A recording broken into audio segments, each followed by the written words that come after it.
and welcome here to another edition of Husker Online Post-Game Live. Sean Callahan, Steve Sipple, Robin Washett. For the next hour or so, we'll be breaking down Nebraska's 34-3 win over Northern Iowa. The Huskers improved to 3-0 for the first time in a season since 2016. I've made the joke, when in doubt about a year, just go with 2016. Just say 16.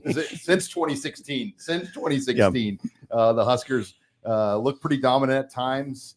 Obviously, like any game, there's going to be questions, and we've got a lot to get to and cover from this win. But a reminder, Husker Online Postgame Live is brought to you by our friends at Zipline Brewery. And if you see what I'm drinking here in the postgame show, I've got the dear old Nebraska brew.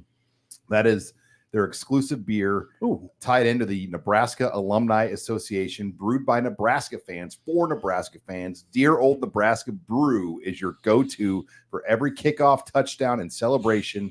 Whether you are tailgating, watching the game at home, gathering with friends, this is the beer that is perfect for a game day refreshment. It's perfect to join us right now on Husker Online Postgame Live. So thank you again to Zipline Brewing for sponsoring us here, and particularly dear old Nebraska brew. They even sell this at Costco, guys. You do they? There and you can get it anywhere. You can get a bulk price on it at Costco by a case. Sean, stock up. Sean just got the Costco stock down pretty well. I live next to Costco. Yeah. Costco works its way into our conversations quite a bit. Robin is drinking Zip Light. Well, I got both.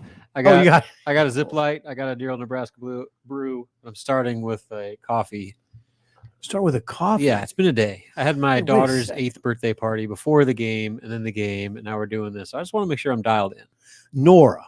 All right, let's talk ball. Okay. Yeah. Okay. Yeah. All right. Let's get into it, guys. All right, Coach. It was a Taylor Swift party.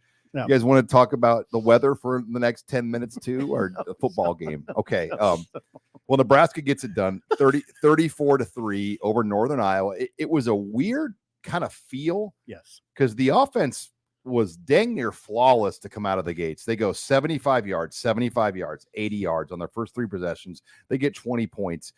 They had 4 possessions total in the first half that yielded 256 yards. Okay, they're very efficient. Very efficient. But Northern Iowa kind of played a Big Ten PJ Fleckish style that tried to limit the possessions, and they were successful at doing that. They had a 10-minute drive to open the game, but for all that wood chopping and work they did, they got 3 points. They got 3 points total, and you always go straight to the bottom line. I mean, when I sat up there to write the column up there, the press box, and you kind of want to nitpick stuff, but you just keep going back to it. Well, I mean, they only scored 3, so let's be careful about the nitpicking. They scored 3 points, and Nebraska played a ton of players without 2 of their best linemen tonight not playing, by the way, Jamari Butler and Micah Mazuka. Oh yeah, Micah Mazuka on offense, Jamari Butler on defense. So Rob, we were watching. I thought, the way I saw it was, Nebraska really substituted liberally. Holy God. Good job, liberal. Yeah, I'm totally sober. I had 2 drinks of Zip Light. Everybody's got to say Sipple's drunk. No, I've had 2 drinks of Zip Light. Like sips, not like full beer, not a drink, like a sip. Sips, yeah. Anyway, they substituted a lot up front. And then in the back end, there was a lot of substitution in the second half. So, God, they played a lot of defensive players. Rule is building depth. Rule is building a program. And that's what tonight represented to me. I think the one thing that you can nitpick is the one thing that the players themselves were nitpicking, and that was just the tackling. Like, they said it had nothing to do with what Northern Iowa was doing. Like, they weren't. I heard Gifford say that. There wasn't like a scheme issue in their mind. Like, they didn't feel like they were unprepared or anything like that. They just weren't getting guys to the ground when they were supposed to. They were just missing tackles and not being in the right places. So, I think that's probably their biggest disappointment. Again, they gave up 3 points, forced a turnover on downs, like basically did everything they needed to do in that game to win. But the optics of it didn't look great. The fact that Northern Iowa had the ball for 38 minutes and they controlled the ball the way that they did, it just was a game that you thought they were going to be able to handle that type of offense better than they did, at least just when the individual tacklings. Yeah, and you maybe expected more than 34 points, Sean. Well, and Mark Farley, the longtime head coach of Northern Iowa, I mean, it wasn't like a let's compliment Nebraska post-game session. I mean, It wasn't. I listened to his whole post-game, and we have that on the HuskerOnline channel. That's one of the things we try to do now is bring the opponent, because we know our fans want to hear what they're saying too. What did Farley say? And he said, we thought we could match up with Nebraska's physicality. We were not really worried about that. We knew they were bigger, but we felt we could match them. And he goes, for the most part of the game, we did. They did. I agree. And he said that the difference was the penalties. We ran the same types of running plays they were running. There's holding on every single play. Ours were called and theirs weren't. Oh boy. Hello. And that was that wasn't an exact, that was a kind of, what do you want to call a paraphrase of what he said. And then, Joseph, who was covering it for us, Joseph Meyer, in the post game asked about Raiola and what he thought. And he's like, he was good, but they were really complimentary more about the running backs. They felt like Nebraska's running backs in the flats and the passing game and the man-to-man coverage gave them a lot of problems. And, to break down the day for the running backs, Please do that. 15 carries for 112 yards for the backs. And then they had 5 catches for 71 yards. So 183 total yards on 21 touches. Yeah, 15 carries. 15 for 112 for the top 4. That's a small number of carries. I mean, 48 plays, Steve Sipple. 48 play. I mean, yeah. And I asked Rule, and So that's not a and lot. he wasn't. I mean, he's like, guys, like we scored like every time. Like they made the game that way. Northern Iowa. Did. I mean, that's what they wanted. They tried. I mean, remember in the Big Ten, people tried to do that to Scott Frost, and he tried to do his thing still. Mm-hmm. But you have to be efficient. Right. You're so right. Yeah, Frost didn't adapt to that. Like he thought he could just overpower like these types of games where he could just do his stuff. But if they're okay, if they're getting 3 or 4 yards on every first down and they're always in 3rd and 2, and that's what Northern Iowa was in a lot early. They had a lot of 3rd and manageables. They did. As far as Nebraska's efficiency goes, you start with the quarterback. And Dylan Raiola completed 10 of his first 11 passes. 13 of his first 14. 13 of his first 14. Mm-hmm. So he was very efficient in the first half. I'd say he missed 2 throws in the first half. And I was surprised he missed those. It's getting that way with Dylan. He misses 2 throws. We come on air and say, kind of surprised he missed 2 throws. Yeah. Surprised this true freshman, his 3rd game, missed a throw. I think that Dylan is the thing on offense you feel most confident in and most comfortable about. Through 3 games, the true freshman has made quite a statement. Yeah, and I guess if you want to find more things to nitpick, which I don't necessarily need to do, but let's just do it for the fun of it, is this is the 2nd game in a row where Nebraska's jumped out to a big lead and then just kind of not really put the boot on the throat that you'd want. Like they just kind of, they never lost control of the games, but they never put that emphatic statements 50-3 type win, Right. it's 34-3. So it's just one of those deals. If you want to nitpick the style points after halftime and the way that they're not able to completely take the game over, especially on offense with the running game. They got the big run, the 2 big runs from Dowdell and Emmett Johnson. But beyond that, there just wasn't a lot of consistent production out of that traditional running game, especially late, that you would want to see them to completely take that game over. But they were subbing and doing a lot of things. And they didn't have their arguably best lineman. They did the let's mess with Illinois drive where they had Heinrich Harburg come in and literally catch a pass, take a run as a running back, and then line up as a quarterback for 3 consecutive plays. And Rule even said that. He goes, yeah, we pretty much did that so Illinois could waste 20 minutes of practice time on that. Let's mess with UNI. That was a little. No, Illinois. Yeah, no, I know, but you said let's mess with. Oh, you were saying let's. No, he for wanted next to week. wanted to put it all. He on wanted to put it film. on film, Right. I get what you're Illinois saying. has to work on this now. Yeah, I thought it was a little. Let's mess with UNI too. You wouldn't have done that if it was Ohio State. Is what I'm getting at. You wouldn't have put that on film if you were playing Ohio State. Oh, yeah. I don't think so. Illinois is going to be a tough game. By the way, it could be the first ranked on ranked game since the Minnesota game in 2024 in Memorial Stadium. Yeah, 2014, I'm saying you 2014, wouldn't sorry. have put that package in with Heinrich if you were playing a better team. That's what I was saying. That's what I was trying to say. It was nice that they did that, and it does. I guess it does give Illinois something to think about. And they didn't get a third quarterback in tonight. I mean, you would have liked to have been able to see maybe Daniel Kalen get in. Yeah. And I think that was the plan from what I had heard, that he was available to go for one of his games. But this is the way Rule likes to play, though. He likes to get a lead, right? And then turn to the running game and just kind of throw body blows, not necessarily look for big shots, although they did take the big shot to Jalen Lloyd. And if they get that, tack on 6, they're probably going to go in and score. I don't think they would have scored on that play. Instead, it's an interception. I thought the ball was a little underthrown. Yeah, Dylan said that too. Yeah, we'll see. He said he needed to put it a little further out there and just let Jalen go run and get it. A little underthrown. That's his first interception of the year, his first turnover of the year. Nebraska has lost only 1 fumble this year.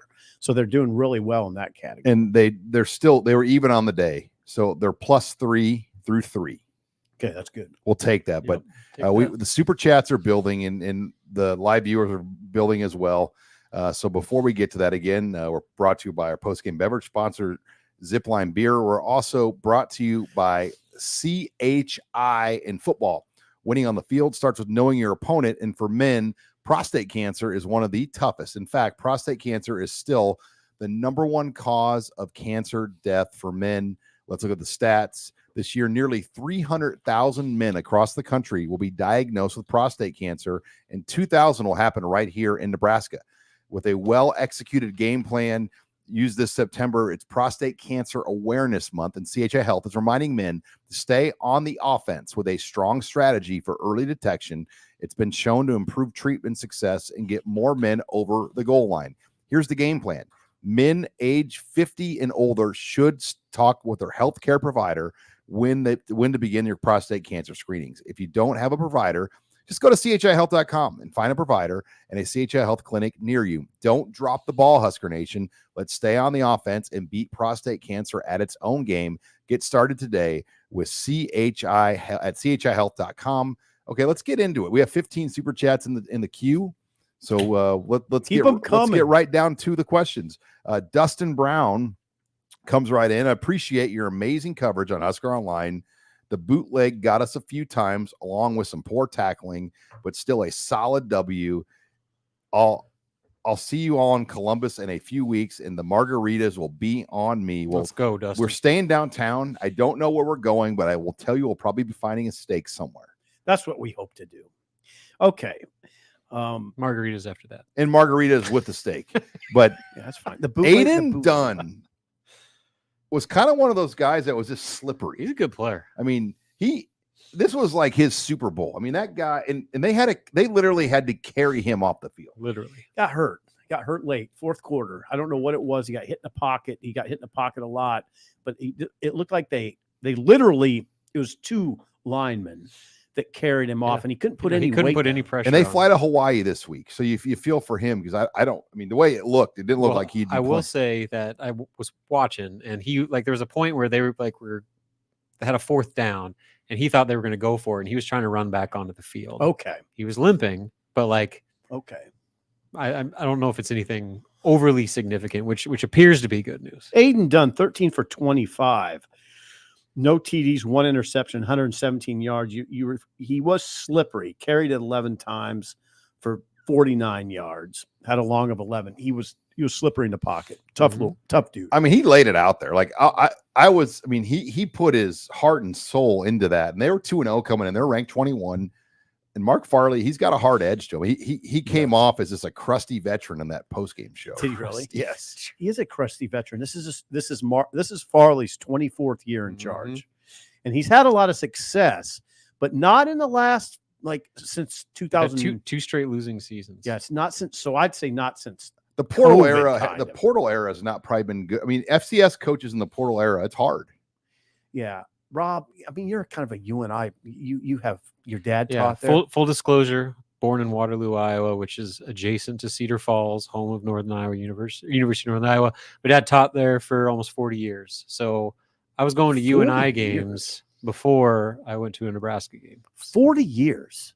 Correct. They were a regular FCS playoff team for years and years, but not, I'm saying, since COVID. Yeah. since COVID. No, they've fallen on some hard times. Was he Kurt Warner's coach around then, or was that? I don't know if it was that. I mean, just No, because he's only been the coaching for 24 years. 24 years. Warner was in the 90s. Yeah. God, we're old. Yeah, we are. But yeah, there's a school that's really struggling. They don't have any funding. Like their NIL is the worst in their conference.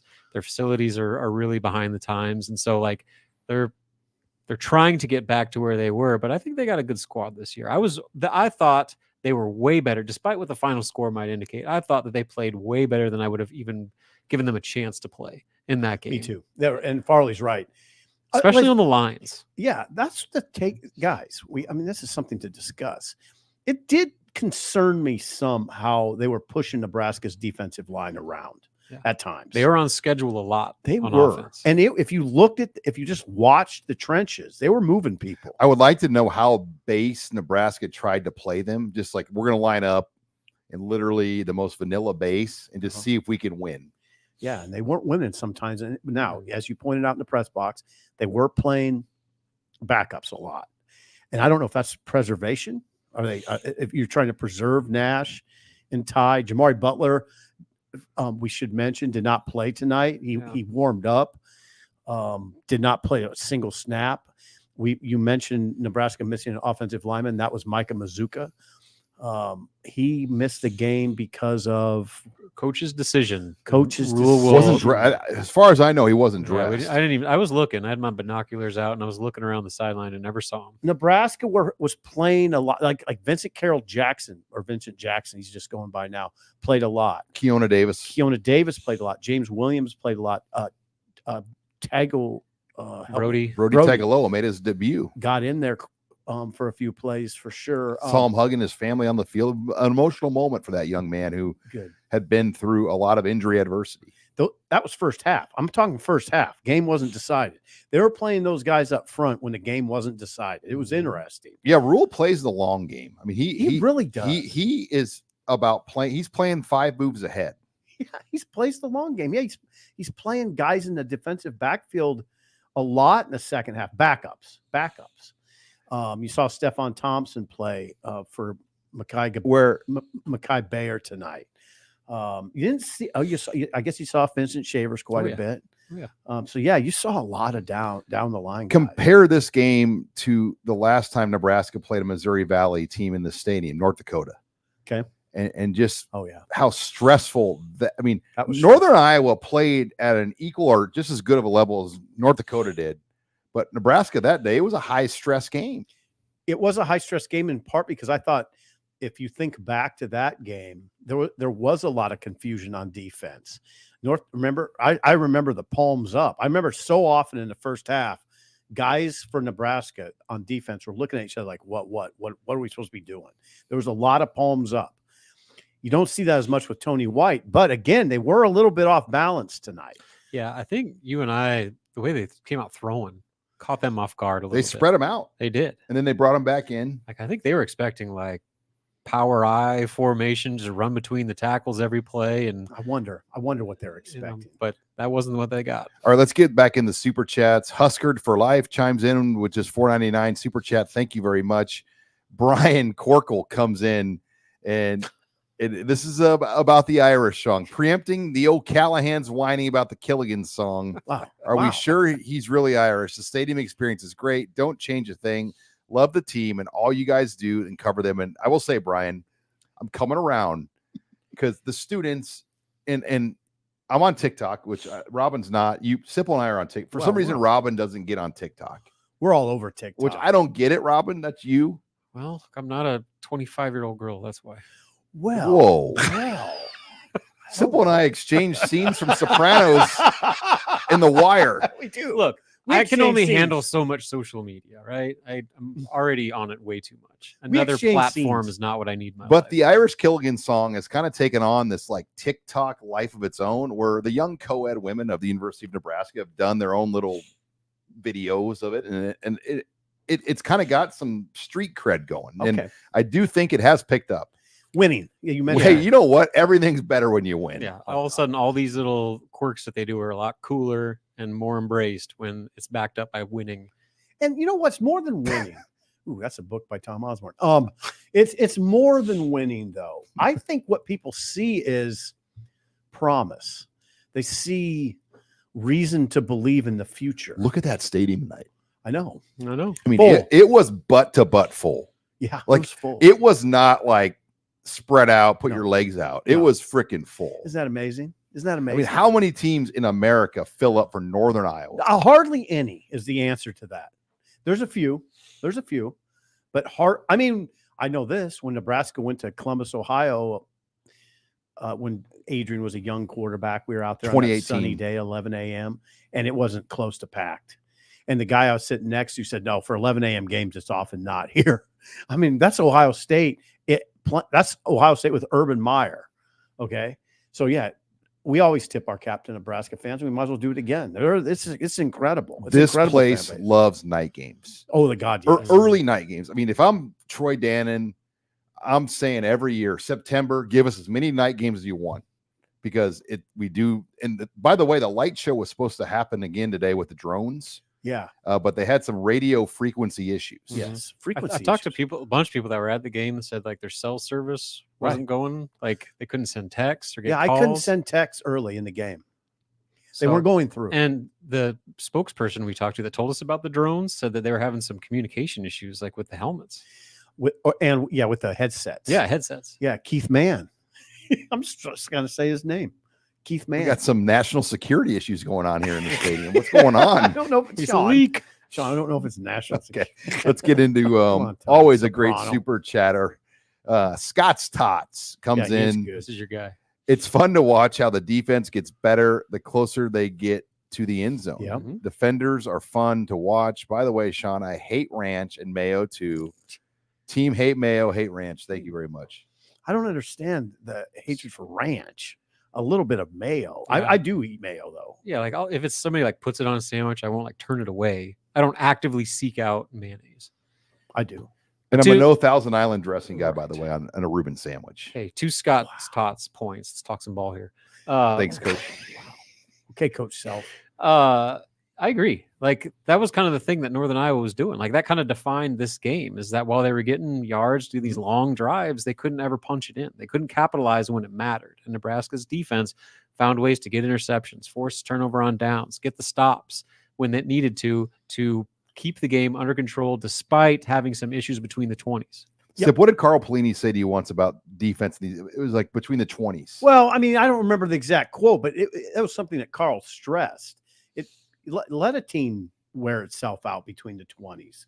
Don't get it. Just tighten up in the And the red real zone. men show up when you get in the red zone. Right. So yeah, and it was against South Dakota State where he said that. He went on a pretty long spiel about it, and I wrote about it. Didn't go over well with the fans. They didn't like that. Bend don't break. It was kind of a bend don't break sort of mentality. Today was kind of like that for a little bit. I God mean, dang. I'm with Robin, and I think you would share this. UNI was better than UTEP. You said that. in the Yeah. press oh box. God, yeah. Those running backs were legit. They Well, attacked. And they ran it better than Colorado. Yeah, Colorado should actively pursue those the two best running backs for UNI, although they might be. They're like 24. Yeah. One of them's a 6-year. Yeah, I'll tell you what, they attacked the line of scrimmage. It's really, I don't understand how they keep those guys there. Those are good running backs. All right. Interesting. Before This beer tastes really good, by the way. all right, let's get into one more super chat here from Rob Long. 19 yards per carry at Catch. Nebraska, or 19 yards per catch Number at 19, Nebraska. Jalen Lloyd. Okay, number 19 yards per. So Jalen Lloyd has 39 yards per catch at Nebraska. Is that good? Yeah. Babe, That's pretty good, That's right? good. is that Sean. good, Sip? That's really good. Jalen Lloyd is a critical factor because of his speed and because of his ability to get behind defenders. He's a tough football player. We also saw another young guy tonight. We should mention we've gone too far without mentioning Carter Nelson. He's got to play. He got to play. There's some things that they got to work out on this team. They got to narrow down the skill position personnel.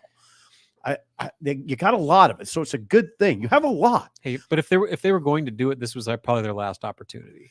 Yeah, you This got. is kind of like an NFL preseason right now for them to kind of figure it out. My criticism of Satterfield would be the offense seems disjointed at times, and it doesn't seem like he's settled in on some personnel. Got to narrow it down a little. Is that his call though? Might not be. But are we going to use Carter Nelson or not? And my inclination would be, yeah, use him.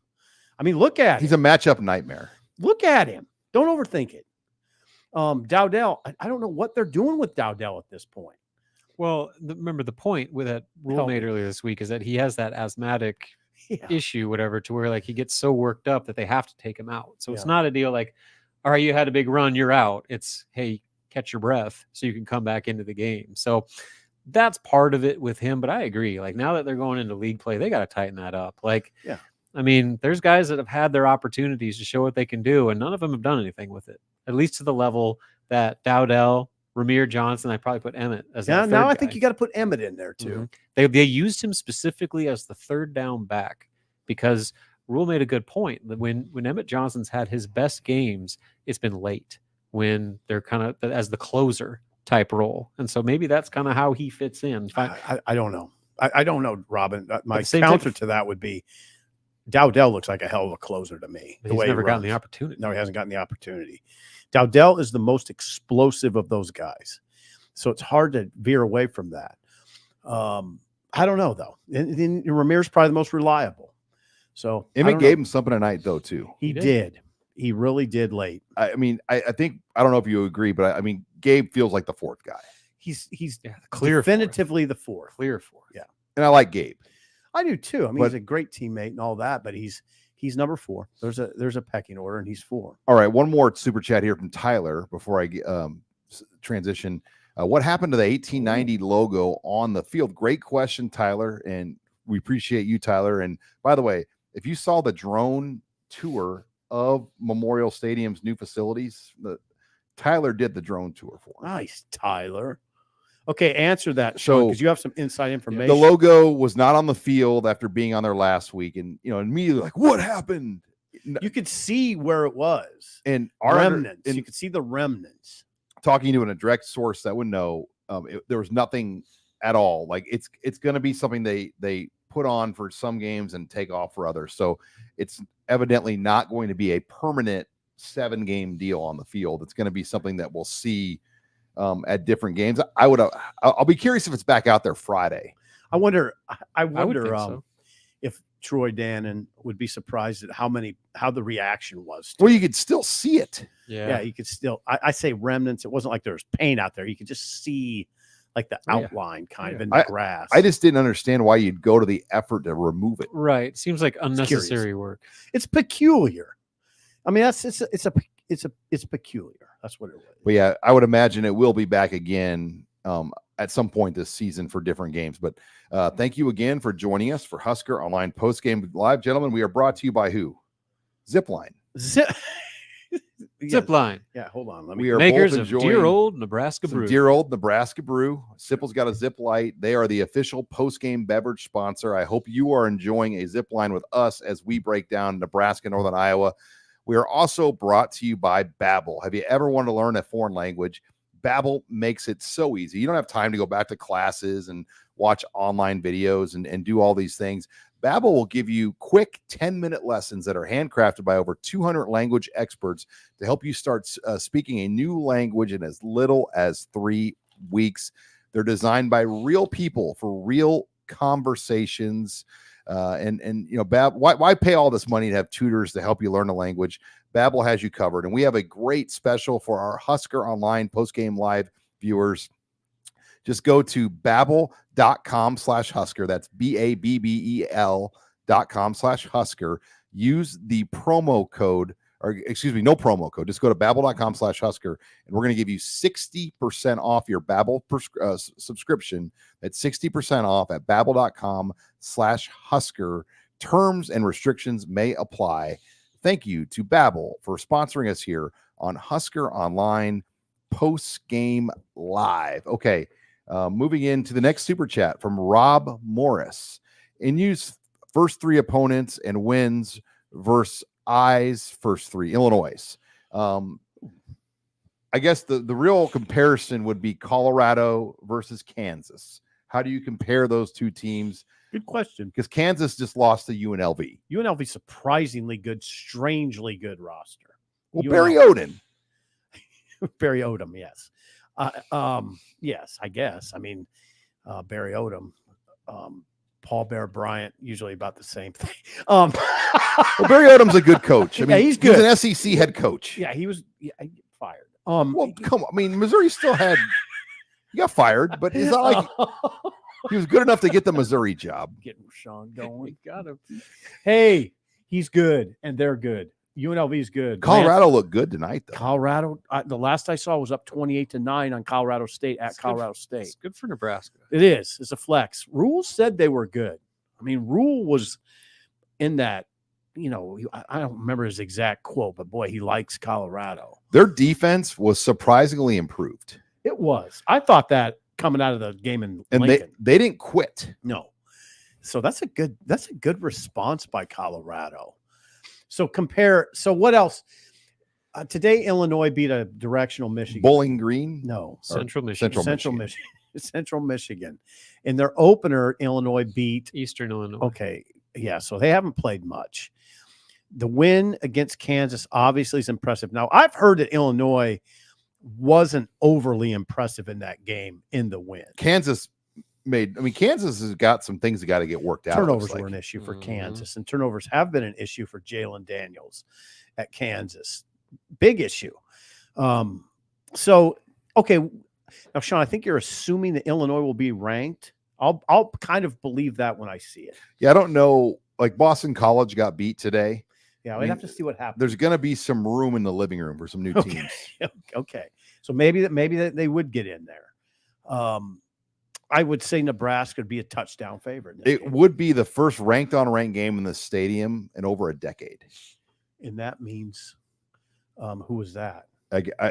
We thought it was UCLA in 2013. Actually, 2014, the Bo Pelini, Minnesota game. The Gophers and the Huskers were both ranked 23 and 25. Yeah. Okay. So we don't know that Illinois will be ranked. I'm guessing no, actually. So, but whatever, they'll be tough. They'll be tough. But I haven't fully studied them. It's Altmaier again at quarterback, and he's good. He's not great. They don't have a. It's going to be electric again, though, in the stadium. Nebraska caught a break. Robin was talking about this in the press box. Caught a break. It's fortuitous that Nebraska gets them on a Friday night, juiced up stadium, kind of novel. Versus 11 a.m. Yeah, novel Friday night. 400 sellout Friday night, national television. Oh yeah. Big Ten opener against a potential ranked team. Right. Versus an 11 a.m. where you're squinting because the sun's so bad. Yeah, no, it's big. It's big. That's a meaningful part of And this. Nebraska's home field, as we've talked about, especially at night when Nebraska's good, is up there with anybody. Yeah. Especially with the way that they're playing right now. Yeah, it'll be packed. It'll be packed. It's a crazy thing you say that, but the stadium hasn't always been packed in recent years. No, the student section especially. Yeah. All right, let's go to Jamie. With so many playmakers, do we lose some of our identity on offense trying to get the ball to everyone? That's it. Yeah. You're trying to feed 4 running backs, 5 wide receivers, 2 QBs, 2 tight ends. I think they've used this part of the schedule to do that. I agree. To develop. I expect it to pare down going forward. But now the head Husker is going to have to kind of tighten up. There will be some personnel decisions as far as tightening it up. And we saw it against Colorado. They tightened it up against Colorado. They did. It's a great problem. They have too many weapons. I mean, it's kind of like that. You have to find time for Carter Nelson because you have Nayor and Banks and Ja'Cory Barney and Ja'Cory Barney and Jalen Lloyd and on and on. I mean, not so much on and on after that, but I mean, there are, and in the running back room, those are all pretty good running backs, especially the top 3. So yeah, it is kind of a conundrum. It's a little bit of it's a great problem to have. And it gets even greater when you think of the guys that aren't even close to the rotation, like Malachi and Quinn Clark. And I got who? Keelan Smith. Keelan Smith is probably Alex Bullock was like their top guy a year ago. He's not even really. I mean, he's in a small role. That's it. He got in tonight. Yeah, some run blocking. Yeah. So Fedoni Borkature. Yeah, there's a lot. It's a great thing, but I do think that it feels a little disjointed. I keep using the word disjointed. But again, I wonder how much of that disjointment, is that a word? Yes. I think it is due to them experimenting and trying to figure out what guys can do, what types of packages can they utilize, how are they going to respond in certain situations, that sort of thing. So Could be. the time for experimentation is over now. It is real, especially going into a short week against a big time Big Ten home opener. Like, I think now you're going to start to see them leaning on their dudes. All right, Chris Diaz comes in with a super chat. Is this defense a top 10 defense after today? It's a great question, Chris. I think, again, we saw a very vanilla look from Nebraska. I don't think Tony White and John Butler brought out all the bells and whistles. I don't either. Is it a top 10 defense? No, it won't. I don't think it is statistically. They're probably going to hover in the 10 to 20, but again, that will all change with about 3 or 4 conference games. We'll really know after that point. Yeah, the way this defense broke from the gate and asserted itself against Colorado, that looked like a top 10 defense. No doubt. Tonight, early on, first quarter, we were sitting up there, and I think we'd all agree it didn't look like a top 10. But they were playing base, and they were just banking on beating guys. Yeah, and they weren't. The other point, too, that Isaac Gifford talked about this a little bit is just that I think now that we've kind of reevaluated our standard of what Nebraska's defense is and can be, that when they don't play like they did against Colorado, your immediate reaction is, well, what's wrong? Like, what's going on with these guys? And then you look at the final stats. 300 yards and 3 points. You'll take that. Yeah, absolutely. I mean, give me a break. Right. That's kind of the bar that they've set. That's the problem with being as good as they have been, and that everyone knows that they can be, is that when they're not playing at that elite level standard, which they weren't tonight. They were good, and in some cases very good tonight. They weren't elite like they were a week ago. And when they aren't at that, that's where we start to get these nitpicking criticisms that we're trying to find out, well, what's going on? Like, is it a tackling issue? Is it want to? I think that the talent is there for this to be a top 10 defense. No question about it. All right, Mr. Mitchell Jr., with Florida State now being 0-3, do we see Rule trying to capitalize and Husker stock rising? We have a few of their guys that we have offers, like tight end Chase Lofton. Mr. Mitchell Jr., I do think you bring up a great point. I would keep your eyes on Chase Lofton and just how Nebraska, if they do, tries to re-engage there. And recruiting never stops. You still recruit guys. Yep. That's a good question. Matt Rule is very competitive with the in-state guys. That's a great question. And I do think Nebraska's got an opportunity here, but Florida State well. Mike Norvell, he can't be in trouble. No, probably not. He just signed an extension recently. He had his team on the cusp of the college football playoff last year. The fan base was in a frenzy of happiness last year. I think what would happen is he's going to have to shuffle up his staff. Think of the exit fees they could already be on the hook for if they leave the ACC. Right. They can't afford to buy out Mike Norvell. So I think Mike Norvell is going to be fine. It's a stunning development in college football this year that Florida State is 0-3. And Florida is not as big of a surprise, but they got hammered at home again. Yeah, Florida isn't it amazing that the Florida schools struggle? Miami's doing good, though. Yeah, with all that talent. I always say it. If Texas can go through prolonged struggle, UT, in that state with all that talent and all that money, if Florida State can go through prolonged struggle, if Florida can go through prolonged struggle, anybody can. They're just in the middle of talent. There's all the SEC money in the world down there. And they're struggling to that degree. That guy's not going to make it. That guy will never make it through the year, the head coach of Florida. Never. No. He might not make it to the end of the season. I think they'll go after Lane Kiffin. Hello. I like to see Jimbo get in that. They will go after Kiffin because Kiffin is like a version of Spurrier. 100. And people there are fixated on Spurrier. He is like Spurrier's son. He's not, but you're right. He is. You know what?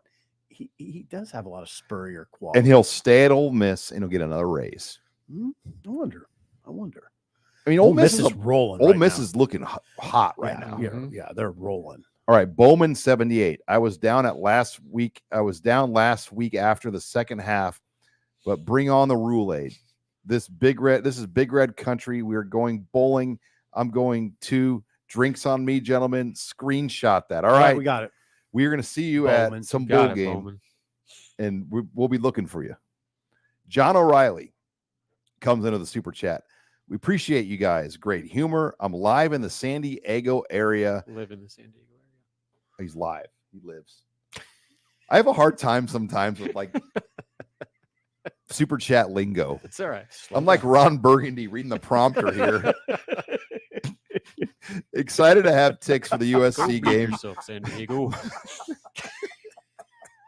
My new son-in-law is suffering New York Giants fan, and maybe the Huskers can bring him a little joy. Go Big Red. I'll take this one. Hey, John, I am also a long-suffering New York Giants fan. This year is going to be difficult. I'm already scouring the 2025 draft, but at least Nebraska is doing their part to provide some interest in football. You got rid of Saquon Barkley. I cannot believe I did not get rid of Saquon Barkley. And even the owner, I watched the Hard Knocks. Even the owner questioned that. Look, we do not need to talk about this right now. Let's talk about Saquon got 3 touchdowns last week for the 2. He's killing it for the Eagles. Didn't he have 3? I thought he had 3. Okay, well, see how long those knees hold up. Wow. All right. So, yes, thank you, John, for tuning in. These shows are a lot more fun when Nebraska's doing things right. And we're not trying to talk about, well, they scored 7 points and went 3 of 15 on third down with 3 turnovers. What do you think, Zip? Good. What do you think? All is good. That got a little difficult last year. It sure did. It was East awful. Lansing was awful. Oof. That's what I remember. Scott K comes in and just wanted to know on the 1890 logo. We hit on that. It should be back at different times this year. Probably big games is my guess. Dale H comes in with a super chat.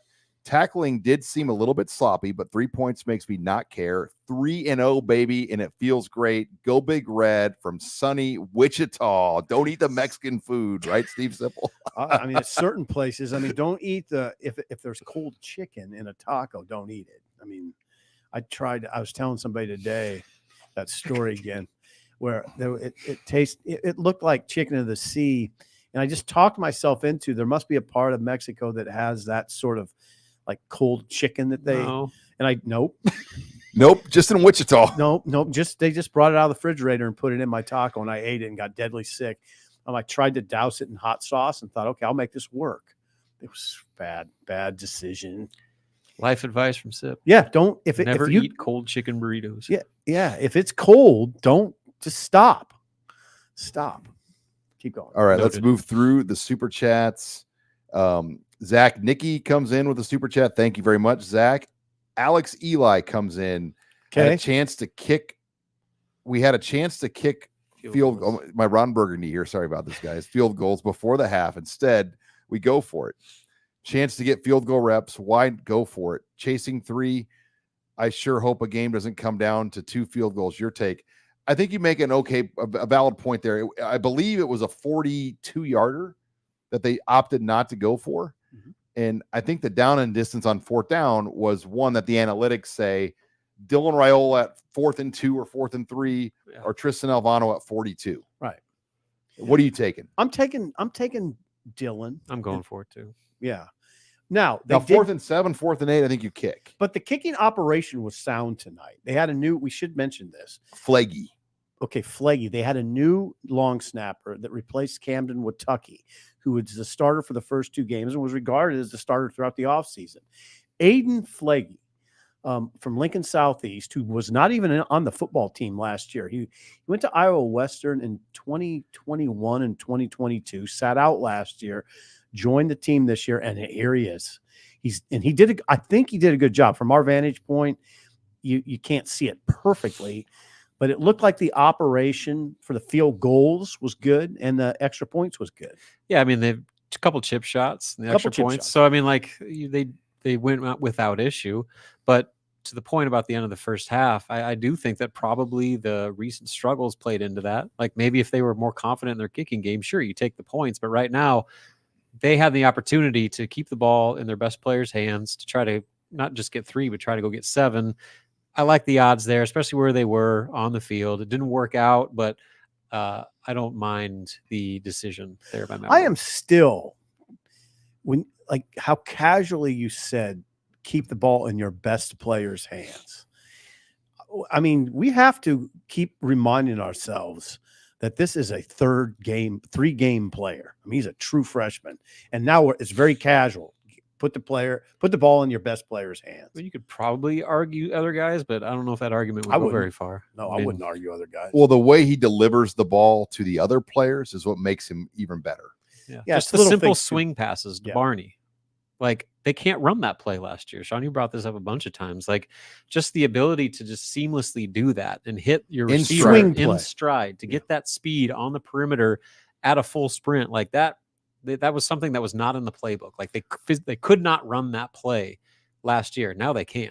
And, Yeah, and you're seeing just the check downs and guys just go and make plays. Yes, his attention to detail is really strong. He leads guys well. He takes this very seriously. I mean, and people are going to laugh, but I've covered college football for 30 years. I can tell you that not all players take it all that seriously. Correct. They don't. He does. And like, he was preparing at 11 o'clock on Monday for UNI. Dylan was well prepared for this game. He will be well prepared for Illinois. Do you know what he said tonight? What? He said that he's going to go home immediately after this game and watch film of the Northern Iowa game. And then that way he can hit Sunday at a full speed to Illinois.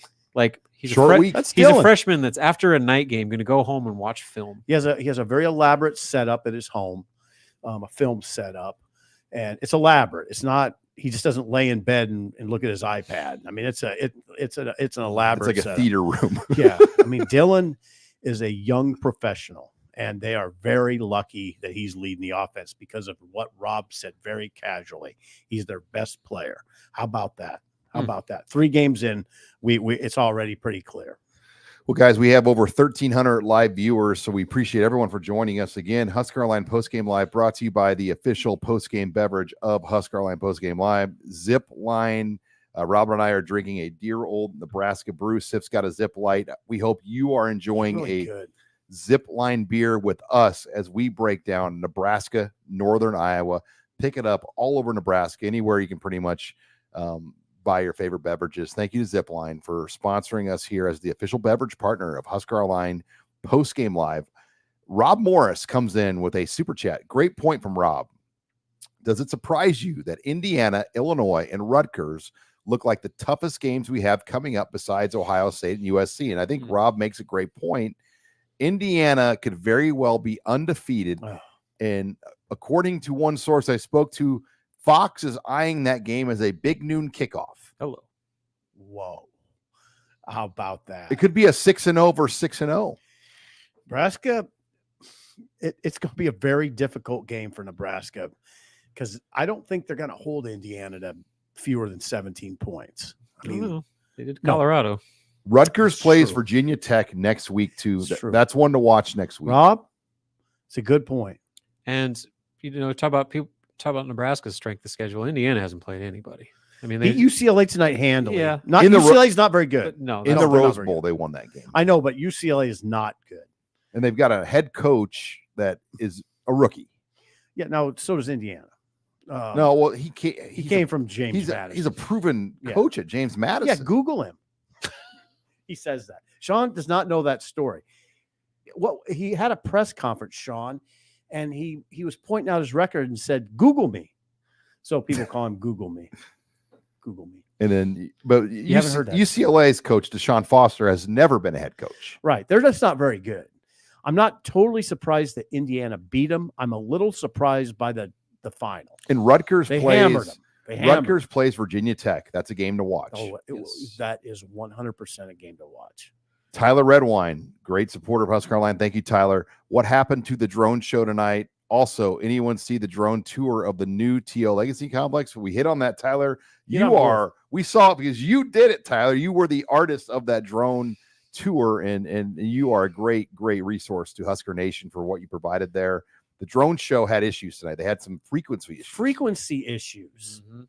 Frequency issues, which affected the headsets, affected our cell phones. Couldn't send. I had trouble in the first half sending texts. They weren't being delivered. You need to learn how to get on the Wi-Fi, though. Hello?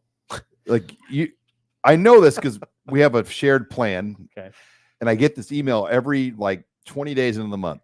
Steve Sipple has reached the data limit on his plan. Okay, I need to do that. And if you just learn how to get on a Wi-Fi, your life would be easier on your phone. I think a lot of people are surprised that you guys share a cell phone plan. Well, because let's move on. Next. He's like my son. Thanks, Dad. Next. Christian Gaillard comes in. The horse is out of the barn. I think he's referring to Carter Nelson, Stephen M. Sipple. The horse. Baby. Hey, I think Sip actually kind of levitated out of his chair a little bit when Carter was rumbling into the end zone for that touchdown. He made a nice catch with his hands. That's the first thing I noticed. That wasn't necessarily an easy catch. I know people that would drop that. Well, then he kept his balance to kept score. his balance. Yeah, he's a player. Now I get it though. This is his third game of 11-man football, so there's that. And I know that he's had there has been an adjustment. I know this.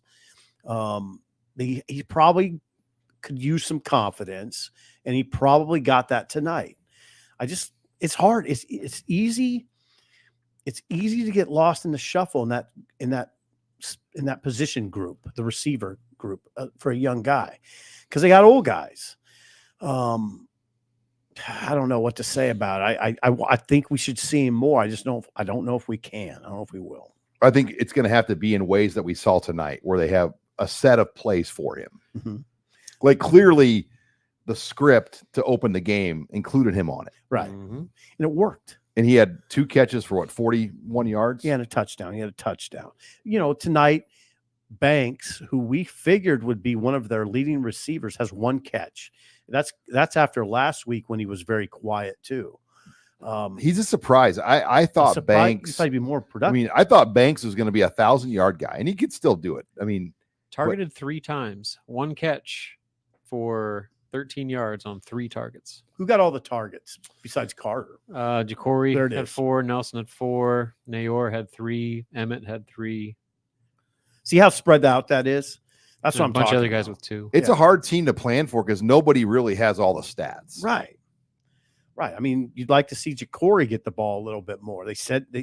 Rule did say last week, we got to get the ball to Jacory more. Again, hard to do. Look at the list of guys. They want to get the ball. Then Heinrich was added to the fray. It's really interesting. It's a really interesting sort of thing to watch going forward. Will they narrow the scope, or will they keep it this way? Yeah. That's the question. Maybe they got something where it's impossible to prepare for him. Yeah. You never know who to prepare for. Right. All right, Kodiak Bear. I was okay with the defense facing adversity in this game where there was room for error. Hopefully this will pay off down the road. Thank you, Kodiak Bear. Good comments. Let's move into Big Red Willie 96. Comes into the super chat. Rare to see our defense give up rush yards like they did. Good win. Worried to see how they do against a much more talented O-line and rush offense. Yeah. If we beat Ohio State, you guys should shotgun a good old Nebraska brew. Shotgun. Done. We'll be in the press box in Columbus. We'll sneak one in. Yeah, he makes a good point. Nebraska's not ready. It didn't look ready for Quinshon Judkins and Travion Henderson. But with some of that scheme, did they dumb it down a little bit tonight? Yeah, it could thinking that they could just win up front. And without Jamari, don't undersell Jamari Butler not being out there. Right. No, you're right. Yeah. How many of those big runs came to the right? Yeah, not only Jamari Jamari Butler, but without Bayer. Without Bayer. You had Stephon Thompson start, and he was okay. Now, here's the thing. What's going to be really interesting, and this is a pep talk for you guys, particularly who does the Pro Football Focus snap counts on defense. It'll be really interesting tomorrow to see what those snap counts are. Now, we'll have that up on our website by 9:30. By 9:30 a.m. Will you? Around that time, and those snap counts tomorrow will be fascinating to see how much Nash played, how much Ty Robinson played versus Vincent Jackson. Did Van Poppel play? Is Van Poppel hurt? I don't know. I heard Damon Benning on the radio broadcast say they're contemplating doing a 4-game red shirt on him. Is that right? Because he went beyond 4 last year. Oh, that explains that. Good job, Sean. Yeah, Damon dropped that nugget on the broadcast. Yeah, okay. But anyway, the snap counts will be fascinating to see tomorrow. They will, because they played so many guys. I want to see what that looks like. All right, Zach Dickey. Can't wait to see this team in the Big Ten. Having a QB that will hit the easy reads and never be the reason why you lose games is such a great feeling. Yeah. 100, as Stephen M. Sipple would say. 100. And you heard Rule in the pregame, they're playing his speech to the team, and he said, I just pray that you guys understand that you're one of the best teams in the nation. He likes this team. Are they one of the best teams in the nation? We'll find out. Right now they're ranked 23rd and 24th in a major poll, so in that regard they are. But yeah, Rob, the beautiful thing is we really begin to find out on Friday night. We really do. They were good enough tonight, though, to just, play what we thought was, a solid game and win by 31 and points. Always be in control. And it wasn't like they had to even exert all their effort. No. Rule pointed it out last week against Colorado. Nebraska always was in control of that game. The final score is 28-10. It's not an overwhelming margin. Tonight's not an overwhelming margin, but you have to say, they were in control the entire game. All right, we got some breaking news in the super chat here. Bowman78 said he has a nephew in the band that proposed to his girlfriend in the band tonight on the field. Congratulations. Yeah, big congrats. Big news. Big congrats. All right, let's go to first marriage. Burke. Sipple. Don't listen to him, Bowman. You failed 101. This was a great night for your family. Don't. It is God. It is a great night. I'm not taking away from that. My God. Sipple. I like you after 12. Burke comes in with a super chat. After 3 games, thank you. 3 wins and a top 25 ranking. What are our biggest concerns with this team? Definitely a lot to be happy with.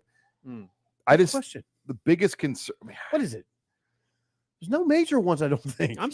Can they run it when it matters late? Mm-hmm. That's a good point. When they haven't been stressed late in games. You haven't really had to. When it's white knuckle time. Yeah. Can they? There hasn't been a lot of high stress offensive downs. Mm-hmm. Yeah. How will Dylan be when he really gets heated up? Or on the road? Yeah.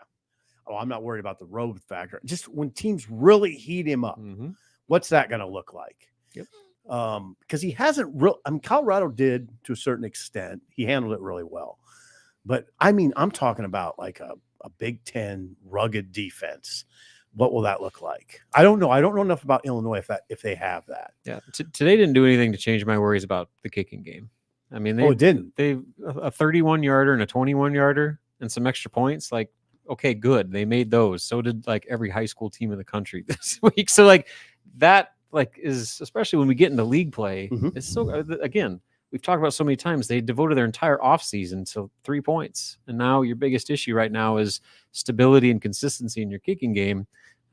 This time now, fast forward to next week, is when that stuff really comes into play. And you talk about 3 points will matter. These stressful, like late game moments. Do you trust your kicking game to go out there and hit a 48-yarder? Because this could now I don't. This could be a 23-20 game next week. A game like that's probably what it's going to be like. Yeah, the ability to hit a 48-yarder, it's tough. It's not easy. Although I give you the stat in the NFL last week, there were 21 made field goals beyond 50 yards or beyond. 21. The Cowboys almost attempted a 70-some yarder. Yeah, it's happening. They're unreal at that level. What? Said kicking in the NFL is unreal. Yeah, it is. All right. Rodney White comes in. Thank you, Rodney White, for your support. Hello, Rodney. Jay Swizzle Sticks, always a great super chatter. He's back. He is. 1999. God bless you. Watching live from a bachelor party in Tulsa. God bless you, Jay. Yeah. I hope you're a few deep and had a great night. No need to elaborate. Couldn't miss 3 in a row. I'm under the influence of alcohol and roulade. Roulade. We will be 7-0 going to Columbus. What's up with Butler and Micah? Hey, why don't you address that, guys? Mazuka was out. Did they say? What did he say? Coach's decision. Rule will maybe talk about it later. And Butler, he was still sore from the last game against Colorado. Is that right? Thank you for everything, Whatever guys. that means. Yeah, thank you, Jason. Jay, you're always. I love the fact that he's at a bachelor party in Tulsa. He's like, hey, hold on, guys, I got to tune into this live. Hold on.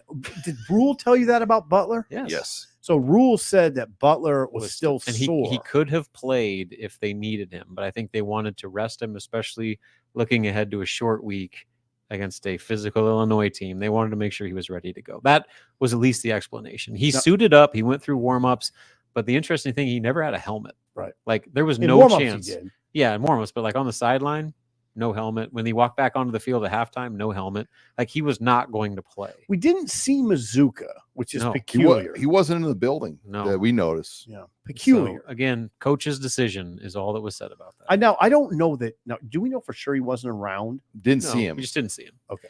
And I know that like the other, like Teddy and the Peters kid, the other injured offensive linemen, they were all standing around the offensive line in warm-ups during the game, and Mazuka was nowhere to be seen.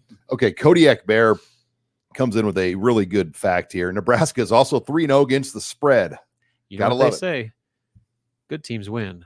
Great teams cover. I didn't know that, but I didn't know that's what they said. Zach, Nicky, Thank you, Sipple, Rob. imagine this. Opening drive, freshman QB, force-feeding 2 freshman wide receivers, including your boy. Hello, Yeah. Sean. It's beautiful. Oh, it is. No, I mean, when you think about Dylan, Ja'Cory Barney, and Carter Nelson for the next 3 years, that's pretty good. That's pretty good. If they make it that long. Those some serious weapons there. Those are serious weapons. Yeah, I mean, for Carter Nelson just to waltz in there and make it look like that, his first real opportunity. Rule mentioned it. I wonder if you got Rule sitting right here or privately, I'll say that, and asked him, would you have wanted Carter Nelson here in the spring? I got to think he'd say yes. Yeah, but he was chasing down the track stuff. That's the thing. His dad was the track coach. 100. I mean, I get it from Carter's standpoint, but God, I wonder what he'd be like if he was here, if he had been here in the spring. All right, Tim Sandquist comes into the super chat. Thank you, Tim. Hey, I know Appreciate your Tim. support. Do you know What's up, Tim? Yeah, basketball coach. So, USMC Sully. Any recruits here tonight and anyone in high demand that is visiting for the Illinois game? Well, first of all, Illinois game's on a Friday. So unless you're on a bye or you play on a Thursday. Now, Bellevue West will play Millard South on Thursday. So those two teams could have some guys here.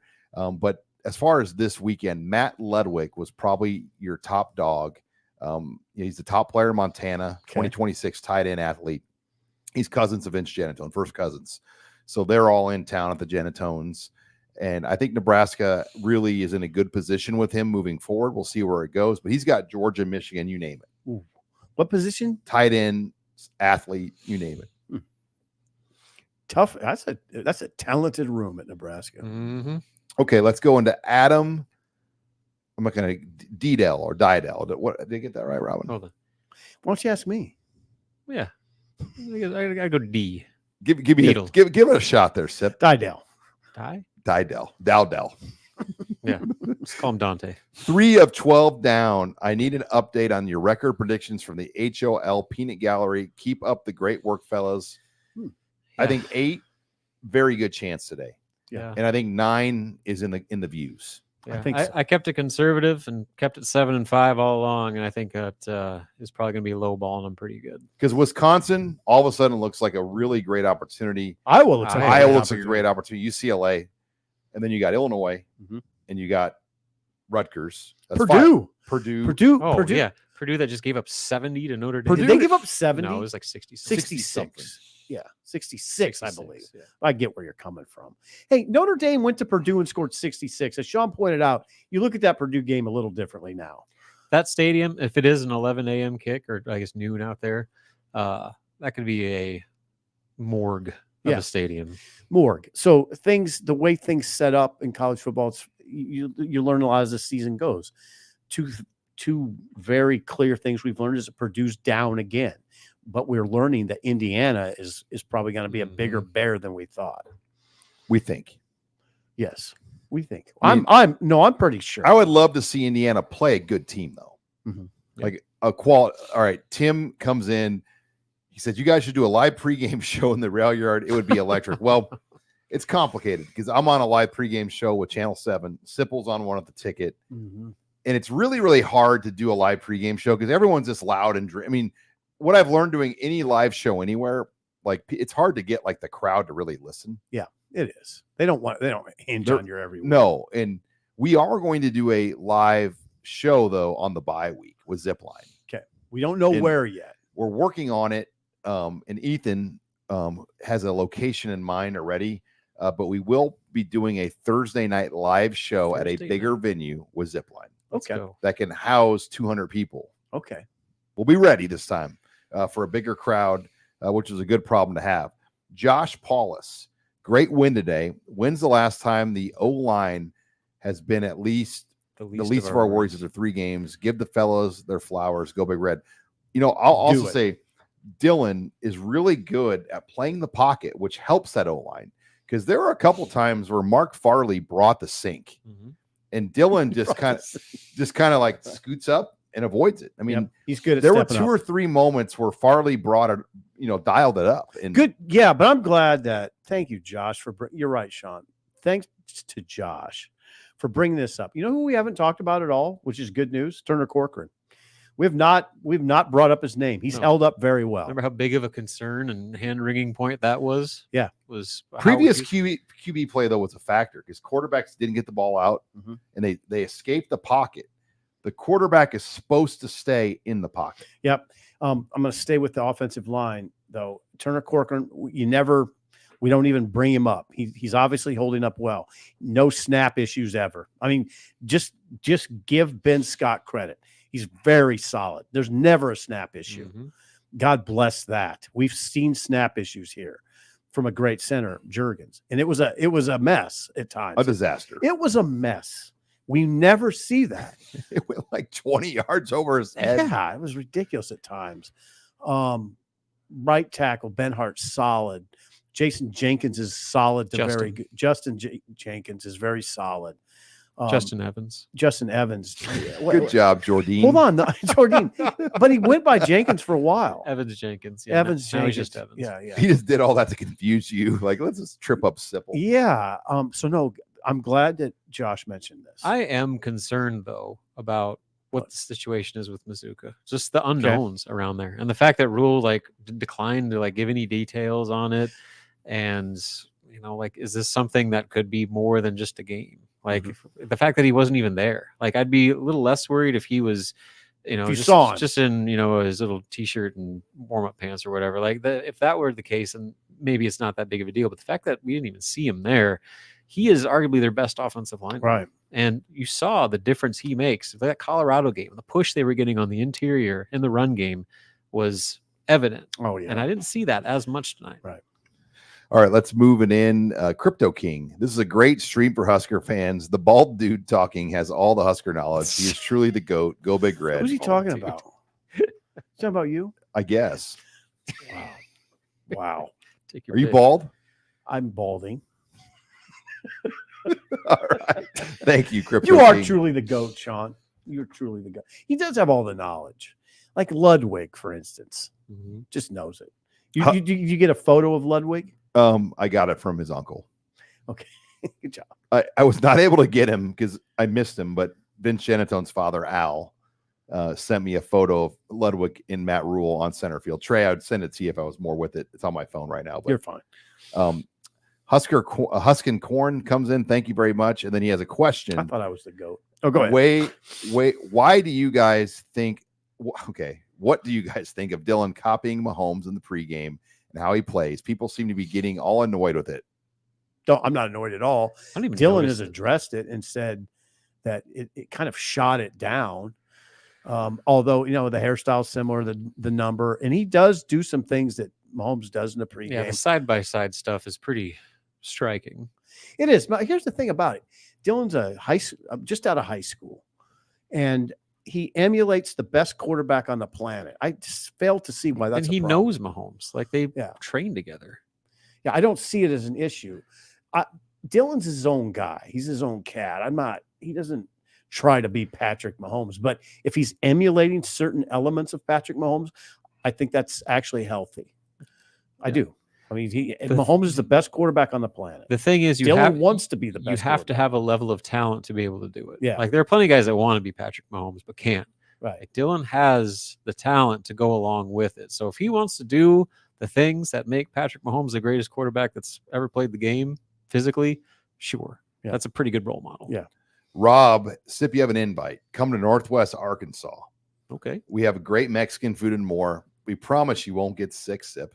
Okay, Rob, thank you. Northwest Arkansas, I'll consider that. Northwest Sounds like Arkansas. your kind of place. It kind of does. Sipple is a huge fan of like places like Shreveport. Yes. El Paso. Shreveport, El Paso. Yeah, I mean, places like that. All right. Other places like, oh, come on, name a few. Who else? Where else we talking? It's late. My mind is Lubbock. Job. Yeah, that's a good one. Good one, Sean. All right. Council Bluffs. South Omaha. Yeah. No. And Sipple spoke with Troy Dannon on Thursday night. It was a joy. Troy Dannon opened up for you, right? Yeah, he was the opening act. I was the main event. Troy Dannon held court for 2 hours in a South Omaha church basement. It was really good. It was really interesting. I mean it. Usually I can get bored in something like that, but he captivated the audience. And I heard a lot of great. My mom was there too, and she's a critic, and she's like, he was great. He was really good.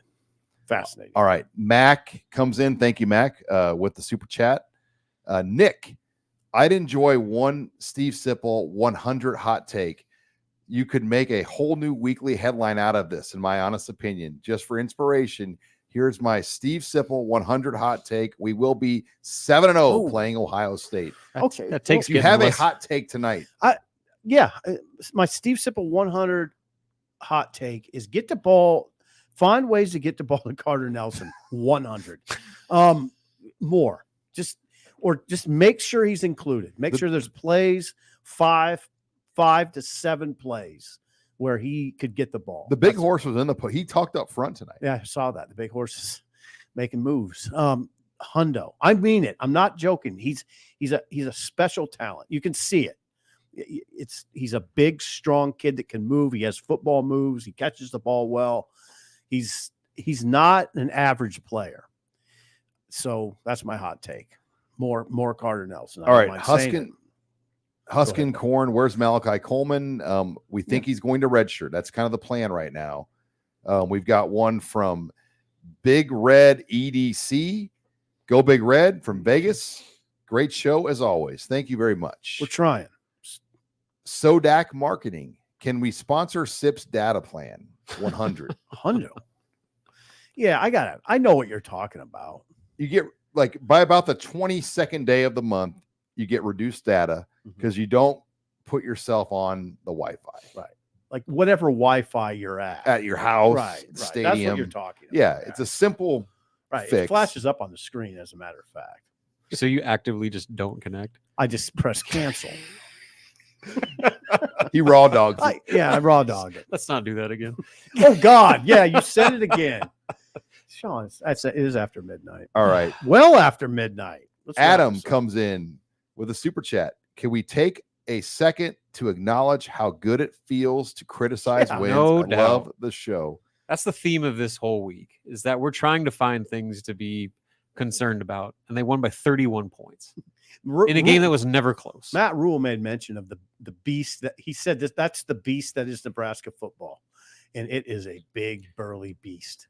But this is a good side. When I think of the big burly beast, though, I think about that stadium at night, and that is a beast. Mm-hmm. God, it's a beast. It's kind of dark, you notice it's not particularly well lit in the stands, which kind of adds to it. It's kind of like those old time boxing matches you see where it's just the ring is lit and everything else is dark, which is cool. Mm-hmm. I like Lakers. When the Lakers played, it was like the Lakers do that to their arena. It's just the light and then it's dark in the crowd. People love this football team. They seem to. Well, no, like when they're rolling, especially. Yeah. I mean, yeah, but I think I would just say I think people have taken to this team. They like this team. They like having a good defense. They like Dylan Raiola. They like having all those weapons. It's exciting to have a quarterback. They got a coach. They got playmakers, and they got a defense. And they've got a schedule to build them up. Yeah, these guys are likable guys. They're guys that clearly. I mean, this is something I probably might even write this week. The principals in these discussions clearly love football. Rule loves talking football. I mean, we've never had a coach stand up there for 30 minutes and tell us so much information like Rule does. Not to that extent. Riley did it. So I give Riley would do like 12-minute opening statements. Yeah, Mike Riley, I give him a lot of credit for that. But his teams were terrible at the end. He lost control of the wheel. Yeah, he did. He lost control of the wheel. Dylan is a joy because he loves the game so much, and it's very evident. So a lot of it is that, I think. All right, we're wrapping up here. We got a few left. Again, if you're just joining us, thank you. We are brought to you by Zipline Beer, the official post-game beverage sponsor of Husker Online Post-Game Live. Adam comes in. Adam. Oh, actually, we just said Adam. Huskin Corn. Do you think Rule would ever go to Penn State if they fired James Franklin? Look, it's always a concern. It's his alma mater. His best friend, or one of his best friends, Pat Kraft, is the AD there. Pat Kraft. And You're right, Sean. if Rule is winning here and that job ever came open, Yeah. he's going to be on the list for him. I mean, it's just a reality. What do you think of the comments that he makes about not knowing what his future holds? I don't know what to And make I don't of know that. if I'm going to be the coach in X amount of years. Like he's said that multiple times, unprompted. And I get my takeaway from that What is is that it? he's coming off an NFL experience where he learned the hard way that nothing is promised. Like he went to Carolina thinking he could do the long-term 7-year build. Guess what? he got canned real quick. Mhm. And so maybe that kind of taught him how to reevaluate things, that, you know, you might have this long-term vision of how everything's going to go, but it's literally game to game in this business, especially now. And so I think maybe that's what he's saying. But at the same time, that Penn State one, of all the jobs at the college level, that's the one that would worry me just because of the personal ties. Yeah, and the way it works is, as he continues to enhance Nebraska's program, and it's very evident, he just gets more appealing to everybody. Yep. That's the way it goes. Yep. You know, doesn't mean he's going to leave, though. I mean, he definitely seems to like it here. They're paying him a ton of There's a money. lot to be said that I think his family really enjoys. Well, Yeah. and he's going to probably get a raise. If this year goes on the trajectory that it's on, Mhm. He's As going he to get a should. raise. I mean, he's not going to just hold. I mean, he's going to. They're all going to get rewarded. Yeah. Rule, his contract right now is back-ended. It's really heavy back-ended. So, yeah, he'd probably get more on the front end. And I'm sure he'd be very interested in that. All right. Before I get to Rob's super chat, Luke comes in with a quick one here. Thank you, Luke, for your support. And then our final super chat of the night here This is from it? Rob Morris. Jeez, thanks, Rob. Thank you for staying up late in your hard work. It is recognized by the fans. Rob comes in with the biggest super chat of the night at 12:48 a.m. And we were rolling like 1,500 for the show. Okay, that's pretty good. Not bad for you. I mean, and that's more people than Northern Iowa got to watch their game at St. Thomas. Probably. Rob Morris came with $50 at. So he's the one that 1 invited a.m. you to Northwest Arkansas. Thank you, Rob. That's So I think I'm more apt to. You got to take it. Yeah. Take the hog down to. Could do that. Well, guys, another night game. It's a shortened week. Friday night. I'm excited though. I mean, Oh yeah. Hey, what's the show plan for Friday? so we have a this different week. schedule. Monday will be Husker Online show. Wednesday will be headlines, because we'd like to give shows 48 hours to live, where they have more shelf life, and then we'll be back Friday. So we'll be a Monday, Wednesday, Friday operation on shows next week. Okay. But I want to thank Trey Yanity. He stepped in tonight as a producer. Good job, Trey. Megan is at a wedding enjoying herself tonight. So Trey stepped in, and one of the best in the business, produces for Andy Staples and all the big dogs, said, hey, I'm gonna help the Husker guys out tonight. So thank you, Trey. For Steve Sipple, Robin Washut, I'm Sean Callahan. Thank you to all of you for joining us late here on Husker Online Post Game Live. Nebraska, a 34-3 winner over Northern Iowa.